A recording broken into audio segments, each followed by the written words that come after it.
મિત્રો, શું તમે જાણો છો કે કેવી રીતે વર્મી કમ્પોસ્ટ બને છે, એના શું શું ફાયદા છે અને ક્યારે અપ્લાય કરવું જોઈએ, અને વર્મી કમ્પોસ્ટ છે એ તમારે પોતાને બનાવવું હોય તો તમે કઈ રીતે વર્મી કમ્પોસ્ટ બનાવી શકો એની સંપૂર્ણ માહિતી અને તમારા તમામ ડાઉટ છે આ વિડીયોમાં ક્લિયર થઈ જશે. તો આ એક વિડીયો તમે અંત સુધી જોતા રહો.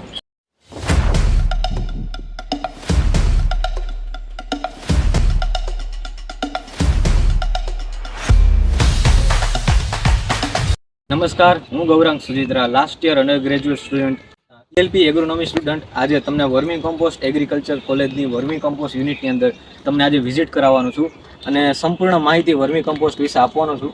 તો આ વિડીયો તમે અંત સુધી જોતા રહો. સૌપ્રથમ જો વર્મી કમ્પોસ્ટ વિશે હું તમને માહિતી આપું તો વર્મી કમ્પોસ્ટ શું છે. વર્મી કમ્પોસ્ટ વર્મ્સ એટલે કે અળસિયા દ્વારા બનાવવામાં આવતું એક ખાતર છે કે જે અળસિયા દ્વારા બનાવવામાં આવે છે અને 1.5 થી 2 મહિનાની અંદર જે અળસિયાનું ખાતર છે એ તૈયાર થઈ જાય છે. તો આ વિડીયોમાં હું તમને સમગ્ર માહિતી આપીશ, તો આ વિડીયો અંત સુધી જોતા રહેજો. સૌપ્રથમ વર્મી કમ્પોસ્ટ છે એના શું શું ફાયદા છે. તો વર્મી કમ્પોસ્ટ જમીનની અંદર મોઇસ્ચર હોલ્ડિંગ કેપેસિટી, જો તમે વર્મી કમ્પોસ્ટ નાખતા હોય તો એને મોઇસ્ચર વધારે ટાઈમ સુધી જાળવી રાખે છે. ત્યારબાદ જે વર્મી કમ્પોસ્ટ છે એ કેમિકલ ફર્ટિલાઇઝર, પેસ્ટિસાઇડ એની રિક્વાયરમેન્ટ પણ ઓછી કરે છે. એની અંદર ઘણા બધા ગ્રોથ પ્રમોટિંગ હોર્મોન છે, જેમ કે ઓક્સિન છે, ઘણા બધા ગ્રોથ પ્રમોટિંગ હોર્મોન છે, નાઇટ્રોજન, ફોસ્ફરસ અને પોટેશિયમની અંદર આ રીચ છે વર્મી કમ્પોસ્ટ. અને તમે ખબર પણ હશે કે ઘણા બધા લોકો વર્મી કમ્પોસ્ટ પોતે જાતે પણ બનાવે છે અને એના ખેતરમાં યુઝ પણ કરે છે. તો આ વિડીયો તમે જુઓ કે તમે કઈ રીતે વર્મી કમ્પોસ્ટ અહીંયા બનવામાં આવે છે અને કઈ રીતે તમે પણ બનાવી શકો છો તમારી જાતે.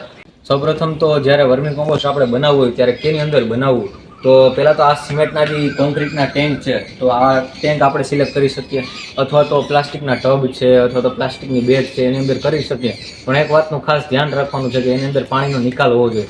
જે રીતે આ સિમેન્ટના ટેન્ક જે અહીંયા બનાવેલા છે એની અંદર કમ્પ્લીટ પાણીના નિકાલની વ્યવસ્થા છે.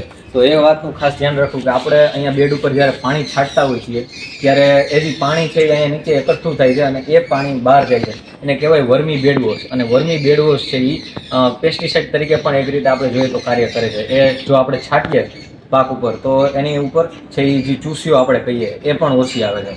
ત્યારબાદ આપણે જોઈએ તો કઈ રીતે શું શું મટીરિયલ આની અંદર જોશે. તો પહેલાં તો સૂકો કચરો જોશે, કે સ્ટ્રો છે, કે લીફ છે, અથવા તો ગમે એગ્રીકલ્ચર વેસ્ટ છે એને આપણે અહીંયા છે એ તમે જોઈ શકો છો કે ચૂરણ કરીને આની અંદર આપણે જે ચોપિંગ કરીને એ આપણે આમાં નાખતા હોય. કેમ કે અળસિયા છે એ આખું ડાયરેક્ટ ના ખાઈ શકે, એટલે આની અંદર પેલું ઝીણું કરીને નાનું કરીને એને કચરો કરીને આમાં નાખવામાં આવે છે. ત્યારબાદ સૌ પ્રથમ તો પહેલાં એક જે સૂકો કચરો એ નાખવામાં આવે, એની ઉપર 2-3 ઇંચનું છાણનું લેયર, આપણે જે છાણિયું ખાતર હોય એનું આપણે લેયર કરવામાં આવતું હોય. ત્યારબાદ એની ઉપર જે કંઈ કિચન વેસ્ટ છે કે લીલો કચરો આપણે કહી શકીએ તો એ લીલો કચરો આપણે એની ઉપર નાખવામાં આવે છે.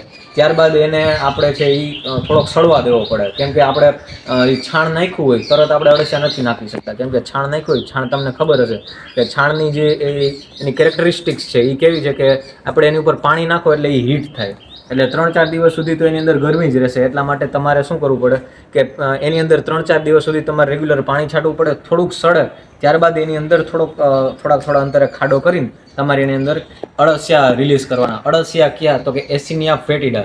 એસિનિયા ફેટિડા છે એ ઇન્ડિયન કલ્ચર માટે બેસ્ટ કહેવાશે. તો વર્મી કમ્પોસ્ટ માટે એસિનિયા ફેટિડા અળસિયાનો યુઝ કરવો. ત્યારબાદ તમારે એને સમયાંતરે એટલે કે ડેઇલી તમારે એકવાર એને પાણી છે એ સ્પ્રે કરવાનો છે. સ્પ્રે છે એ ડેઇલી પાણીનો કરવો, એ ખાસ ધ્યાન રાખવું. કેમ કે જો સુકાઈ જશે અને પાણીનો સ્પ્રે નહીં કરો તો એ તકલીફ ઊભી થઈ શકે છે. ત્યારબાદ એને તમે સ્પ્રે કરો અને તમારે એને દર અઠવાડિયાથી 10 દિવસે તમારે એને એક વખત ઉથલ પાથલ કરવી પડશે. એટલે કે નીચેનું છે એ ઉપર લેવાનું, ઉપરનું છે એ નીચે જવા દેવાનું. તો તમારે અઠવાડિયે એક આ પણ પ્રોસેસ છે એ કરવાની આવે. ત્યારબાદ તમારે ધ્યાન શું રાખવાનું, તો કે પ્લાસ્ટિક જે વેસ્ટ હોય, પ્લાસ્ટિક વેસ્ટ એ નાખવાનું નથી. મીટ છે, નોનવેજ જે કાંઈ આવતું હોય એ કાંઈ વસ્તુ આમાં નાખવાની નથી આવતી, એને લીધે નુકસાન થઈ શકે છે, એટલે એ વસ્તુ નાખવાની નથી આવતી. ત્યારબાદ એ વસ્તુનું ધ્યાન રાખવાનું કે આની અંદર છે એ વાઇડ ગ્રબ આવતા હોય, મુંડા આપણે એને ગુજરાતીમાં કહીએ, તો એ મુંડાથી પણ આપણે એને ધ્યાન રાખવું પડે. અને ખાસ કરીને કીડીઓ, એન્ટ જે કહીએ એનાથી પણ આપણે ખાસ ધ્યાન રાખવું પડે. એટલે આપણે છે એ કંઈક કેમિકલના લીધે આપણે છે એ કીડીઓને અહીંથી દૂર ભગાડી શકીએ છીએ. ત્યારબાદ એને છે એ મીટ, ડેરી પ્રોડક્ટ અથવા તો ઓઇલી પ્રોડક્ટ એ પણ આની અંદર એડ નથી કરવાની. એ વાતનું ખાસ પાછું ધ્યાન રાખવાનું છે. અને બીજું સૌથી અગત્યનો પોઈન્ટ કે એને છે એ ડાયરેક્ટ સનલાઇટ એની ઉપર ના પડવી જોઈએ. એને કોઈ પણ આ જે શેડ છે એ શેડની નીચે રાખવાનું છે, અથવા તો કોઈ છાંયડામાં રાખવાનું છે. એને ડાયરેક્ટ તડકો ના આવે એ રીતે એને રાખવાનો છે. ત્યારબાદ આપણે કઈ રીતે ઓળખી શકીએ કે વર્મી કમ્પોસ્ટ તૈયાર થઈ ગયું છે? તો વર્મી કમ્પોસ્ટ છે એ બ્રાઉન કલરનું થઈ ગયું હોય, ડાર્ક બ્રાઉન અથવા તો બ્લેક કલરનું થઈ ગયું હોય, અને તમે ઓળખી ના શકો કે કયો વેસ્ટ હતો કે જે તમે નાખ્યું હતું, તો તમે જોઈ શકો છો કે આ જે વર્મી કમ્પોસ્ટ છે એ તૈયાર થઈ ગયું છે. આ રીતનું વર્મી કમ્પોસ્ટ એકદમ સ્મોલ દાણા જેવું એકદમ તૈયાર થઈ ગયું હોય છે, અને તમે ઓળખી ના શકો કે કયો છે એ વેસ્ટ હતો, તો આવી રીતે તમે આઈડેન્ટિફાઈ કરી શકો છો. અને થોડુંક મોઇસ્ચરવાળું હશે અને નાની એકદમ ઝીણી સ્મોલ દાણા જેવું હશે, તો આઈડેન્ટિફાઈ કરી શકીએ કે વર્મી કમ્પોસ્ટ તૈયાર થઈ ગયું હશે. ત્યારબાદ એને હાર્વેસ્ટ કઈ રીતે કરવું? તો કે પહેલાં ઉપરનું લેયર હાર્વેસ્ટ કરવામાં આવે, ત્યારબાદ નીચેનું લેયર, અને એને પહેલાં પાણી છાંટવાનું થોડું બંધ કરી દેવું પડે. એને લીધે છે અળસિયા છે એ નીચે જતા જાય. એટલે પહેલાં ઉપરનું લેયર, પછી નીચેનું લેયર, એવી રીતે હાર્વેસ્ટ કરવાનું. ત્યારબાદ એને અહીંયા ચાયણીમાં નાખવામાં આવે છે, અને એ વર્મી કમ્પોસ્ટ અહીંથી નીચેથી કલેક્ટ કરીને એનું વજન કરીને આવી રીતે જે બેગ પેક કરવામાં આવે છે. બેગ છે 5 કિલોમાં પણ અવેલેબલ હોઈ શકે, 10 કિલો અને 50 કિલોમાં પણ બેગ છે એ અવેલેબલ છે. આ વિડીયો તમને સારો લાગ્યો હોય તો વિડીયોને લાઇક કરો. કમેન્ટમાં તમારો કાંઈ ડાઉટ હોય, કંઈ પ્રશ્ન હોય તો તમે પૂછી શકો છો, તો કમેન્ટ કરી શકો છો, અને ચેનલને સબસ્ક્રાઈબ જરૂરથી કરજો. Thank you.